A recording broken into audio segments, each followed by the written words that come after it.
ازيكم، اخباركم ايه؟ يا رب تكونوا بخير. طبعا الاحداث في الزمالك كل يوم من سخونه لاكثر سخونه، مفيش وقت هنولع الدنيا. صفقه بالحاج في طريقه للانهاء باذن الله.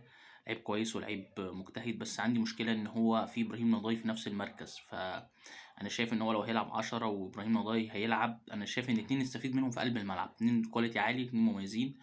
وان شاء الله يكونوا اضافه بالاضافه لناصر منسي. مع يعني مش عايز احكم على ناصر منسي دلوقتي، مستني اشوف التجربه في نادي الزمالك. وارد يكون كلامي صح وكلامي يكون غلط، مش عايز اقوله دلوقتي يعني.